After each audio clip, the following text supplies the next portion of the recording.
And kung titignan naman natin sa original na salita, yung salitang spirit ay in the Old Testament ay ang ruach ang pagkakabanggit. And then sa New Testament naman ay pneuma. Pero pareho lang sila ng ibig sabihin na hangin o hininga. And then, so kung ma-encounter natin na may narinig tayo na sabihin ang banal na spirito ay hindi siya persona or siya ay hangin lang or kapangyarihan lang or puwersa lang, wag po tayong magtaka kasi sa Biblia, ginagamit yung salitang it. Eh, di ba pag sinabing it, sa bagay siya ginagamit eh. Pero tao siya, I mean, isa siyang character, yung banal na spirito, isa siyang persona na wala naman siyang gender na maituturing sa totoo lang. Kasi ang Diyos naman ay wala naman siyang gender talaga. Pero yung characteristic ng Diyos, nandoon kasi yung siya ay yung pagka-leader. Kaya ginagamit yung male na pagtawag. Pero kung sabihin ng iba na puwersa lang siya or kapangyarihan lang at hindi siya persona, hindi po yung totoo dahil totoong persona siya nung Trinity. In John 3 verse 8, sabi ng Panginoon, "The wind blows where it wishes and you hear its sound, but do not know where it comes from and where it is going. So is everyone who has been born of the Spirit." Yung hangin daw po, sabi ng Panginoon, hindi natin alam kung saan nanggagaling or saan pupunta. So dahil doon, sabi ng Panginoon, ganun din daw sa mga ipinapanganak sa Espiritu. Hindi natin alam kung saan nanggaling at saan papunta. Ganun yung pagkakadescribe ng ating Panginoon sa banal na Espiritu. Now, sa binanggit natin noon na ang banal na spirito ay dahil wala siyang hulma or form, pero pag pumapasok siya sa creation, nagte-take siya ng form. Katulad nga halimbawa nung sa bautismo ng Panginoon, nag-take siya ng hulma ng dove. And then sa Exodus naman, naghulma naman siya na apoy and ulap. Pero sa 2 Kings, ang hinala ko lang ito. Sa 2 Kings 19 verses 11 hanggang 12, kung naalala niyo si Elijah, matapos niyang kalabanin or talunin yung mga sumasamba kay Baal sa paghahamon niya na kung sino yung tunay na Diyos. Umalis siya dahil pinagtangkaan siyang patayin. At pumunta siya sa isang bundok. At sabi ng Panginoon sa kanya, pumunta ka doon sa bundok, tapos doon siya makikipagtagpo. Sabi doon sa verse 12 and verse 11, "So he said, Go forth and stand on the mountain before Yahweh. And behold, Yahweh was passing by, and a great and strong wind was stirring up the mountains and breaking in pieces the rocks before Yahweh. But Yahweh was not in the wind. And after the wind, an earthquake. But Yahweh was not in the earthquake. Then after the earthquake, a fire. But Yahweh was not on the fire. And after the fire, a sound of thin, gentle whisper." Ang hinala ko, ang nakausap ni Elijah dito sa panahon na to is yung mismong banal na spirito dahil doon sa mga pinakita or pinaramdam bago yung pinaka-entrance, bago magsalita yung Diyos. Kasi pinakita doon yung earthquake, yung hangin, apoy. Tapos yung nagsalita lang is mahinang salita. So kaya, ang palagay ko, ang banal na spirito yung mismong kausap ni Elijah dito, nung panahon na to, dun sa bundok. Next. Yung buong pagkabanggit naman ng salitang banal na spirito ay makikita naman sa Salmo, ah, verse 51, chapter 51, verse 10 to 12. Familiar sa atin tong verse na to. Create in me a clean heart, O God, and renew a steadfast spirit within me. Do not cast me away from your presence, and do not take your Holy Spirit from me. Ito yung pinakaunang pagkakabanggit. At yun nga, Holy Spirit na kung sa Hebrew is Ruach HaKodesh. No? Yun yung pinaka kumpletong pagkakabanggit ng banal na spirito, yung salitang banal na spirito. Then, ang banal na spirito ba ay Diyos din? At makikita naman natin yon sa Acts chapter 5 verse 3 to 4. Yung sa experience ni Ananias at Sapphira. Ang pagkakasabi doon, Peter said, Ananias, why has Satan filled your heart to lie to the Holy Spirit? Bakit ka nagsinungaling sa banal na spirito? And then later on, sa may verse 4, you have not lied to men, but to God. Hindi ka nagsinungaling sa tao, nagsinungaling ka sa Diyos. Sa unang part, sa verse 3, nagsinungaling sa banal na spirito, pero sa verse 4, sinabi na nagsinungaling ka sa Diyos. So, dito makikita natin na sinasabing ang Diyos, ang banal na spirito ay Diyos. And then, ganun din yung na-experience ni Sapphira at binigyan sila ng husga ng Diyos. Hindi ibig sabihin na nangyari ito is galit yung Diyos. Kasi hindi niya kailangan magalit para mamatay ang isang tao. Dahil kapag nag-deal yung isang tao sa Diyos, sapat na yung kabanalan ng Diyos para mamatay ang isang tao sa harapan ng Diyos. So, yun yung sinapit nila, Ananias at Sapphira, dahil sa kanilang kasinungalingan. And then, in Revelations chapter 1, verse 4, may binanggit doon na 7 spirit. Ano, or sino naman yung 7 spirit na yun? 7 spirito. Kapag sinabi kasing 7 sa Bible is perfect or complete. So, ang tinutukoy dito sa Revelations 1 verse 4 is yung banal na spirito, which is yung perfect spirit. At makikita nga natin sa Revelations, yung nakakalat doon sa mensahe, doon sa mga churches, na he who has an ear, sino man ang may tainga para makarinig, ay makinig sa sinasabi ng Espiritu.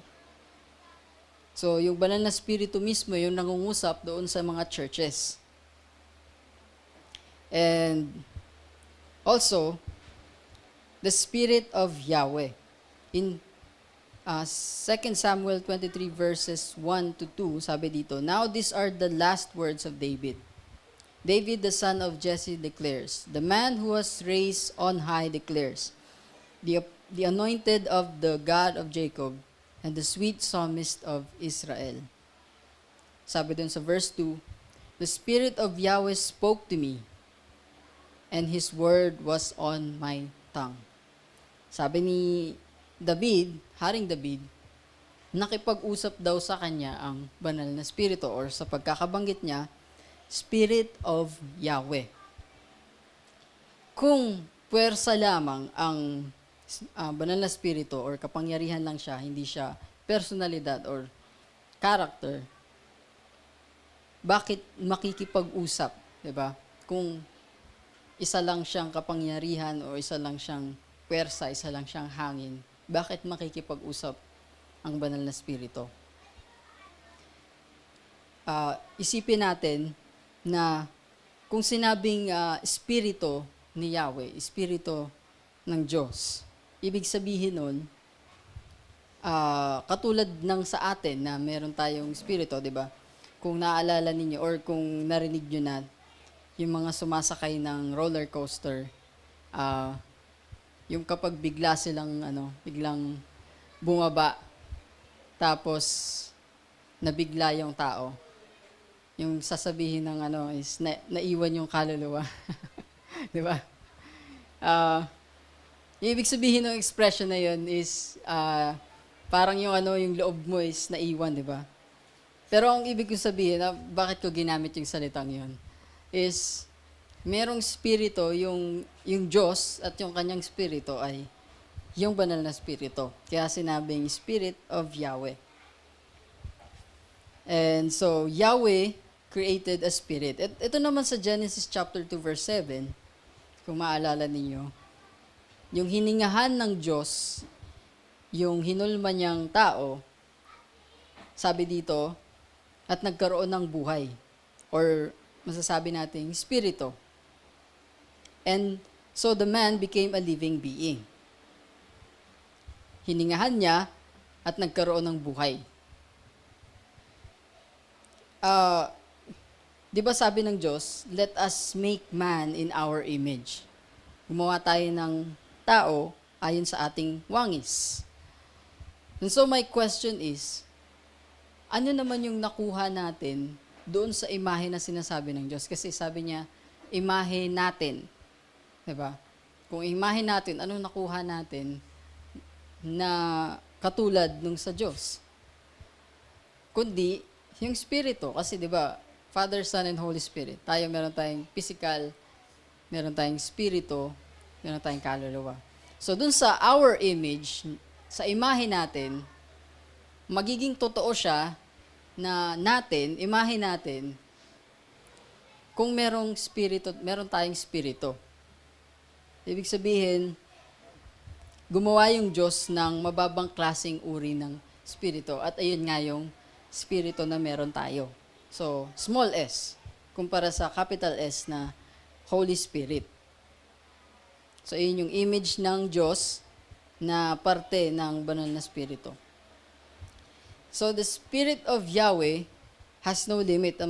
Makikita naman natin siya sa Isaiah 40, verses 12 to 13. Sabi dito, who has measured the waters in the hollow of his hand, and encompassed the heavens by the span, and calculated the dust of the earth by the measure, and weighed the mountains in a balance, and the hills in a pair of scale.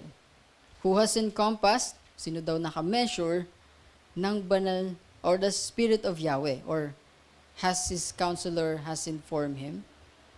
Sino daw ang nakasukat? Sino daw ang naka-measure ng Spirito ng Diyos? So, ibig sabihin, dahil nga wala siyang form, wala rin siyang limit. Isipin na lang natin na paano niya nagawa na nakakalat sa buong mundo. Paano niya nagawa na nakadistribute siya sa mga tao. So, wala siyang limitasyon. Pero, in Genesis chapter 3, verse 6, verse 3, merong ipinapakita dito na merong limitasyon ng tao. Kaya sabi ng Panginoon, my spirit shall not strive with man. Hindi na siya magpupunyagi pa sa mga tao. Bakit daw? Kasi daw ang laman ay merong hangganan dahil hanggang 120 years lang daw ang tao. Dahil dun sa kasalanan, nagkaroon ng limitasyon ang tao, at dahil nagkaroon siya ng limitasyon, hindi na rin binigay ng Diyos ang kanyang banal na spirito bilang kasama. Who gives the Spirit of God? Sino naman ang nagbibigay ng Spirito ng Diyos? In Exodus chapter 31, makikita dito yung verses. Ito hindi ko ito inaasahan na meron akong makita dito. Sabi dito sa verse 1, and Yahweh spoke to Moses, saying, see, I have called the name Bezalel, the son of Uri, the son of Hur, of the tribe of Judah. Ang nagsasalita dito, ang Diyos, sabi dito, verse 1, Yahweh. In verse 3, sabi niya, and I have filled him with the Spirit of God, Spirit of Elohim, in wisdom, in discernment, in knowledge, and in all kinds of craftsmanship. Nagbigay yung Diyos ng Espiritu ng Diyos na may wisdom, discernment, at talent. Ang pinagtatakaan ko, dun sa verse 3, I have filled him with the Spirit of God. Yung nagsasalita, supposedly, di ba, is Yahweh. Pero sabi niya, I have filled him, pinuno ko siya ng Espiritu ng Diyos. Pero yung Yahweh yung nagsasalita. Pero sabi niya, I have filled him, pinuno ko siya ng Espiritu ng Diyos. So hindi ko inaasahan na nakita ko tong, na meron siyang Trinity dun sa verse. Iba yung nagsasalita, iba yung binigyan, tapos iba yung pinanggalingan. So yun. So yung banal na spirito nga ay nagbibigay siya ng wisdom, discernment, knowledge, at iba pang klase ng talent para ma-accomplish yung pagbuo ng templo or pagbuo ng yung tent of meeting nung panahon na to. So yun yung nagagawa ng banal na spirito. And then Jesus baptized with the Spirit according sa Luke chapter 3 verse 16. Sabi dito, John answered, John the Baptist yung sasalita, saying to them all, as for me, I baptize you with water, but one is coming who is mightier than I. This is Jesus, tinutukoy niya. And I am not fit to untie the strap of his sandals. He will baptize you with the Holy Spirit and fire. So Jesus Christ is the one na nagbibigay or nagbabautismo ng banal na spirito, according to John the Baptist. And sabi nga ng Panginoon, kung naalala niyo last week, sa chapter 4, verse 10 ng John, sabi niya, if you knew me, dun sa Samaritano, kung kilala mo yung biyaya ng Diyos, yung tinutukoy niyang biyaya ng Diyos, yung sarili niya. Kung kilala mo yung biyaya ng Diyos, and who it is who says to you, give me a drink, you would have asked him, and he would have given you living water. Sabi niya, kung alam mo lang, kung kilala mo lang kung sino yung biyaya ng Diyos, manghihingi ka sa Kanya ng tubig, buhay na tubig, living water. Dahil ang Diyos, ang Panginoong Hesus yung magbibigay ng banal na spirito. Tuloy natin. So, John chapter 4 verse 10, Jesus answered and said to her, if you knew the gift of God, ito nga, yung kaninang binanggit ko, binanggit na dito na yung banal na spirito ay living water. In verse 13, Jesus answered and said to her, everyone who drinks of this water will thirst again. Yung tubig na sinasalok mo, mauuhaw pa rin yung tao dyan. Pero sabi niya sa verse 14, whoever drinks of the water that I will give him will never thirst, ever. But the water that I will give him will become in him a well of water springing up to eternal life. Yung living water daw na yun, na ibibigay ng Panginoong Hesus, which is yung Holy Spirit, mag-spring up to eternal life. Medyo kakaiba yung pagkakasabi ng Panginoon dito. Spring up to eternal life. Parang papunta ka doon sa banal na, sa eternal life. In John 7, 37 hanggang 39, sabi dito, now, on the last day, the great day of the feast, Jesus stood and cried out, saying, if anyone is thirsty, let him come to me and drink. He who believes in me, as the scripture said, from his innermost being will flow rivers of living water. But this he spoke of the Spirit. So again, ito yung verses nagpapatunay na yung banal na spirito ay living water. Those who believe in Him were going to receive, for the Spirit was not yet given, because Jesus was not yet glorified. Nung time na yon na nag-preach siya, pinoproclaim na niya yung banal na spirito na paparating, na ibibigay niya. Kasi nung panahon na to, hindi pa siya umalis, kaya hindi pa ibinibigay yung banal na spirito. In Revelations 22 verse 1, then He showed me a river of the living of the water of life, bright as crystal, coming from the throne of God and of the Lamb. Doon daw sa trono ng Diyos at sa trono ng kordero ng Diyos, meron daw bumabaybay na river of living water, of water of life. Ano yun? Ang banal na spirito. Dahil simbolismo to yung revelation The Spirit searches. In Luke 15, 8 to 10, kung familiar tayo dito, dun sa kwento nung nawawalang coin, ginamit yung babae na naghanap nung coin kasi nawala yung coin. Tapos, ang naghanap is yung coin, tapos hinalughog yung buong bahay hanggang sa nung makita, naging masaya yung babae na yon. 3 parable yun Lost coin, lost sheep, and then yung prodigal son. Kung familiar tayo, di ba? And yung 3 na yun ay nagsisimbolo doon sa Trinity. Lost coin, yung naghahanap yung babae, hindi naman ibig sabihin na yung banal na spirito ay babae. Pero tinutukoy or ginamit yung figure na babae kasi ang babae yung talagang naghahanap. Totoo ba yun? yung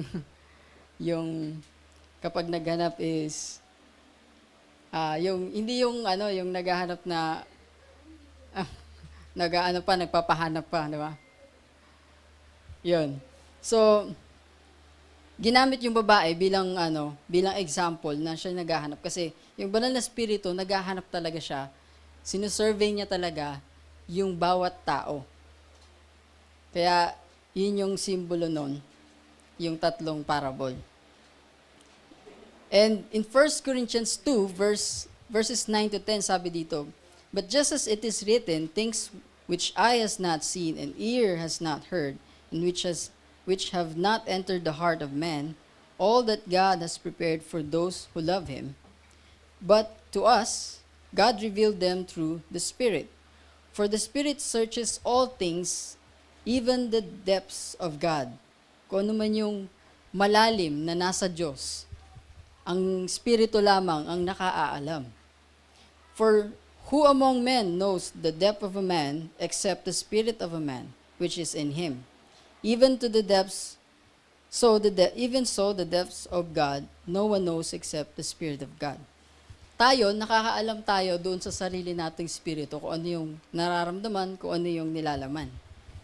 Ang tinutukoy ng verse, na ganun din yung Diyos. Ang banal na spirito yung nakaalam ng puso ng Diyos kasi siya yung spirito ng Diyos. Siya lang ang nakakaalam at of course, kasama din ng anak. So the Spirit searches. And also, the Spirit is the Spirit of truth. In John 14:16 to 17, sabi ng Panginoon, "And I will ask the Father, and He will give you another advocate." Yung sinabing another, hindi siya yung mas mababang uri, kundi kapareho lang ng uri. Ibig sabihin, kung ang Panginoong Hesus ay Diyos, yung papadala niya ay Diyos din. That is the Holy Spirit. At ang pagkakadescribe ng Panginoon, siya ay Espiritu ng katotohanan. In 1 Corinthians 2:14, but a natural man does not accept the depth of the Spirit of God, for they are foolishness to him, and he cannot understand them because they are spiritually examined. Yung mga tao, hindi daw matatanggap ang banal na spirito dahil ito'y kahangalan lamang. And pareho lang ng sinasabi ng Panginoong Hesus, na hindi matatanggap ng mga tao yung banal na spirito.